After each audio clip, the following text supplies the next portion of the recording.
Hi everyone, welcome to JavaScript interview preparation course next video. So in today's video, we are going to learn about callbacks, promises and try and catch in JavaScript. So these are very common topics and are very important at the same time. So these three topics are interrelated with each other. I'm going to tell you how. So you already know that JavaScript is a single threaded language. What does it mean that? It means that it executes code line by line, or it executes one task at a time, right? So, and you have also seen that inside JavaScript you can actually perform asynchronous operations. So how you are able to perform asynchronous operations despite JavaScript is a single threaded language?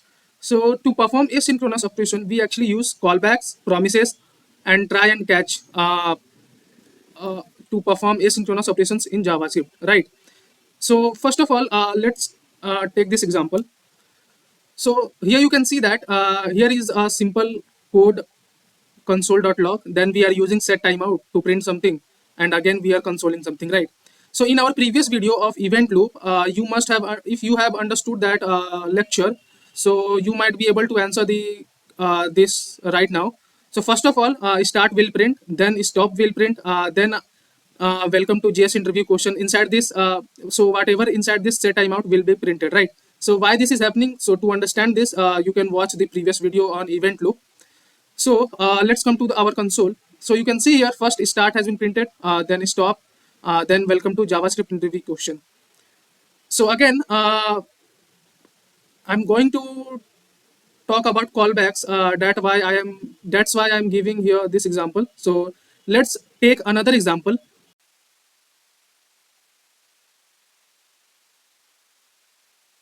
So you see here the code. Basically, what I have changed here is I have given set timeout function inside another function, that is print username, and inside this I'm returning the username, right? And I am calling this function and storing its value inside this message variable, and after that I am consoling that message, right? So what do you think will be the output of this code? So first of all, the start will be printed, as we all know that it's a synchronous code. So all this synchronous code execute first in JavaScript, then asynchronous code executes, right?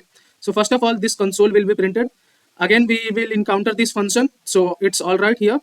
So inside this message, we are calling storing the returned value of this called function. So here we are calling the print username function with Pankaj as a username. So what do you think when we will come here at the console log message? Do you think username will be printed here? So no, no username will be printed here. It will give as undefined here. Why? Because at this point of instance, message will this print username will not return anything inside this message. So this message will print here as undefined. Then after that, console log stop will be there, right? Because this is a synchronous code, and this function is acting as a asynchronous function. That's why message at that instant of flow, message will contain nothing, and here it will print undefined, right? So let's come to our console here. So you can see here first start is printed, then undefined is printed, then stop is printed, right? Just because this is an asynchronous operation. So in the normal flow of execution, as we all know that JavaScript executes a synchronous code first, right? So before executing this code, it will try to console this message here. That's why we are getting undefined, right? Therefore, if you want to print this message here at the normal flow of execution, so how you will do that? Let's consider that this is an API call, right? And after this API call, you want to print that message returned from the API call. So here you are seeing that we are getting undefined. So how you will able to print that value of API call? So to do that, here comes the concept of callbacks. We can use a callback here. So what does a callback basically mean? So first of all, let's understand what's a callback. A callback is simply a function passed as an argument to another function. So what does it mean that let's say you have called here the print username function, right? So if you want to print the message here, we will have to use a callback function. So what's a callback function? It's basically a function inside another function as an argument, right? So you can see that we have used arrow function. You can also use normal function here. So this function will basically take the message as its input, and it will basically console the message, right? So here this function will take this callback as its argument, and uh, at the place of return, what I am going to do is I am basically calling that callback function, right, with this username, right? So now you can see here is that, so do not console this out.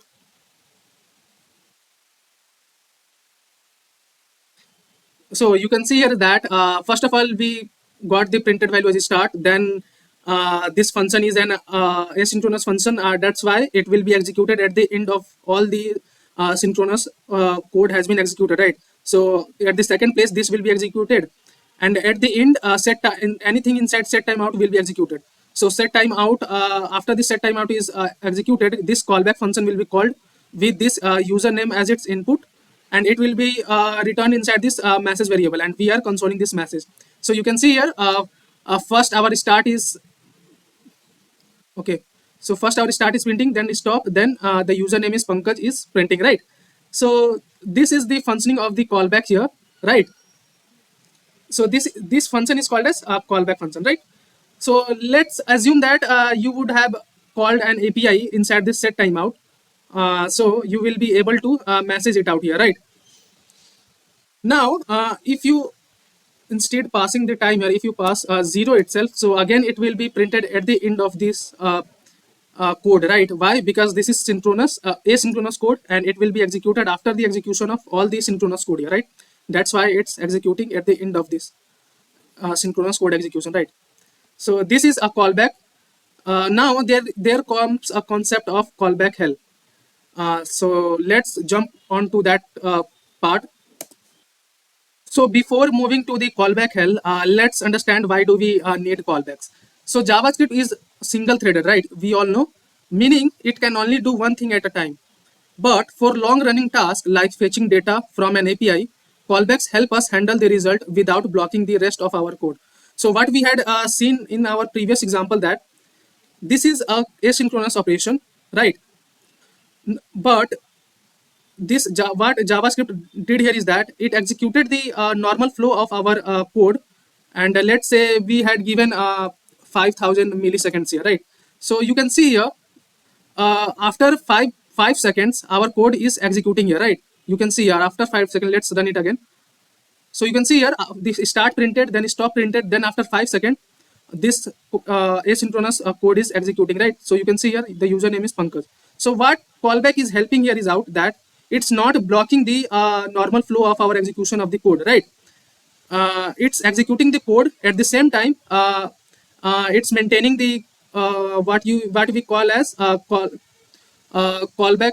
Sorry, what we call that as event loop, right? It's managing the event loop, and after that 5 seconds, it's printing the value of this asynchronous code. So the callback helps to manage this asynchronous operations, right? Now let's go to the callback hell topic. So as I said that callbacks are great, but when we need to handle multiple asynchronous operations that depend on each other, we start nesting callbacks inside callbacks, right? This creates what's called callback hell.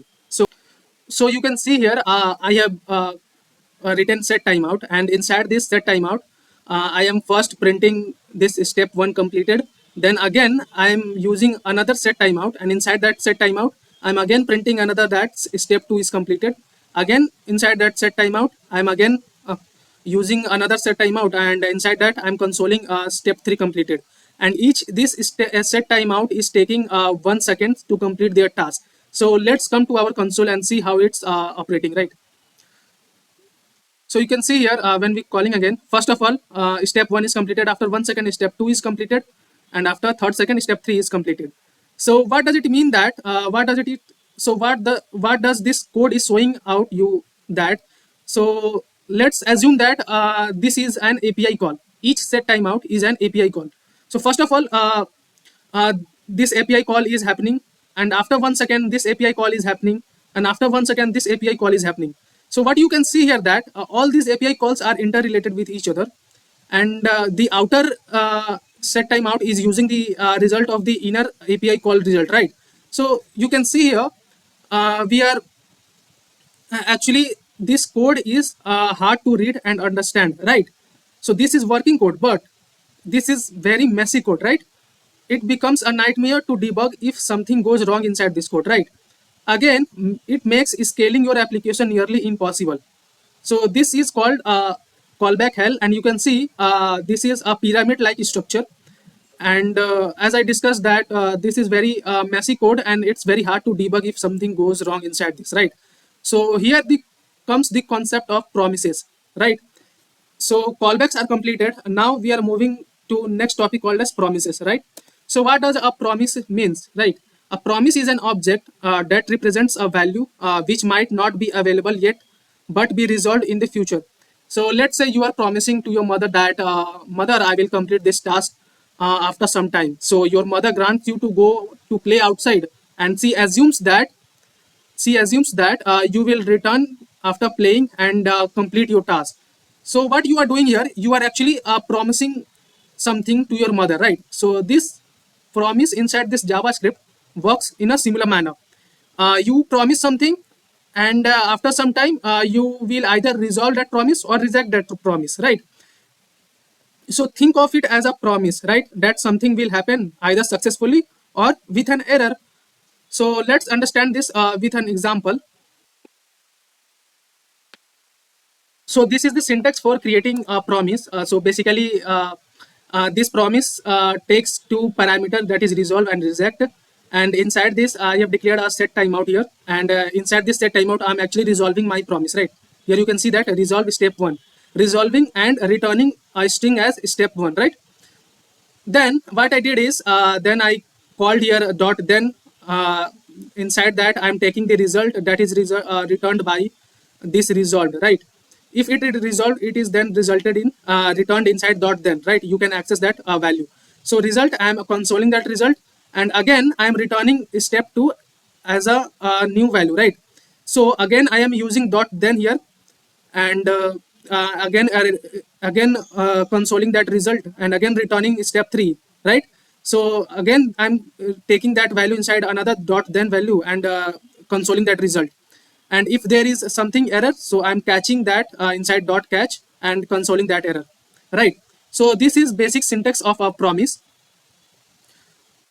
So you can see here the same thing that we have done in our previous code inside callback. The same thing we are doing here, but you can see our code is very simple and readable, right?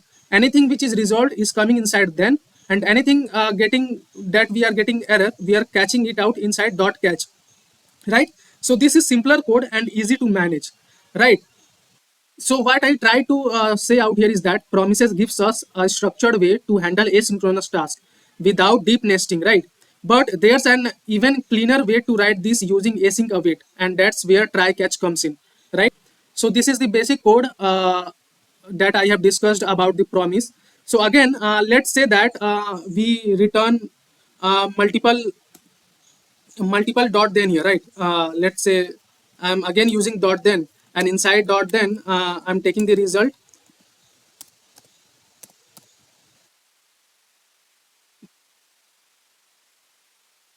consoling something, right? So this also becoming messy. You can see here there are many dot then, right? So to again handle this out, we can use try catch blocks, right? And again this promise is also used to handle asynchronous operations. And let's say you would have called any API here, right? So if that API is successful, then you will have the access of the value of that API inside dot then. And if that API call is unsuccessful, then your error will be cached inside this dot catch block, right? So this is how promises work. So again you can see here the code is messy, right? We are using multiple dot then dot catches here, right? So to ignore these, we can use another concept, that is try and catch inside JavaScript. So let's see how that works. So we saw that promises are great, but chaining dot then and dot catch can still get verbose for larger tasks. That's why JavaScript introduced async await. So when you use async await, you write asynchronous code as if it were synchronous, right? Let's write the previous example using async await and try catch for error. So you can see here we actually created a function run steps, right? And inside that function we first use a try block. Let's make it like this, and another block is catch block, right? So you can see here what we are actually doing is again in this code we have used await keyword here. So what does it mean? That it marks a function as asynchronous, uh, allowing the use of await inside it, right? So what does it mean? That we will await until the result of this step one function is not uh, returned, right? Let's say step one is a function that is calling any let's say it's calling any API call, right?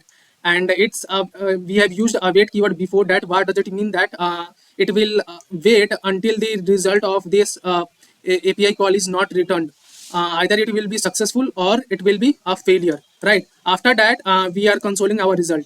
So basically await is making it asynchronous. Again, let's say we call another API call here and waiting for that result. Again, we printed that result.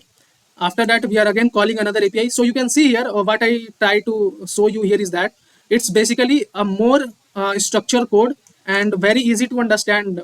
Also, it can be debugged easily, right?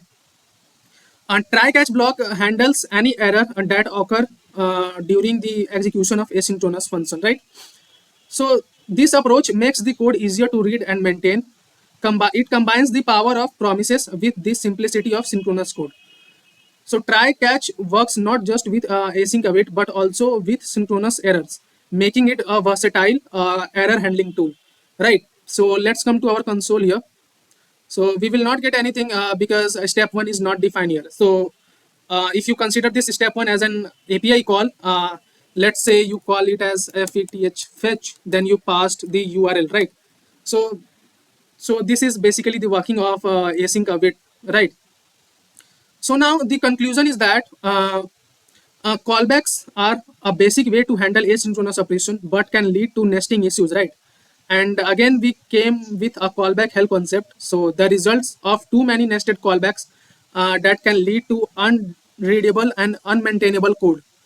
Then we studied about promises. So promises provide a cleaner, much structured way to handle asynchronous tasks.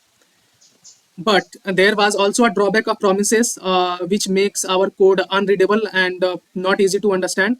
So we came to the concept called try catch block. So it basically simplifies error handling, especially when combined with async await.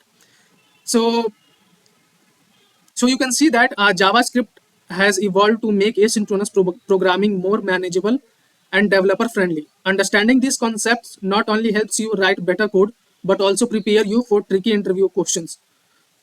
So at the end, what I had said initially, that these three topics, that is callbacks, promises, and try catch, helps you to handle asynchronous operations in JavaScript.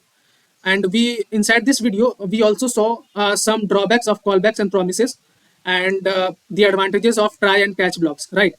So this was all about in this video. Let's meet in the next video, and in next video we will try to solve some output based questions on promises and try catch blocks, right? So let's meet in the next video. Thank you and have a nice day.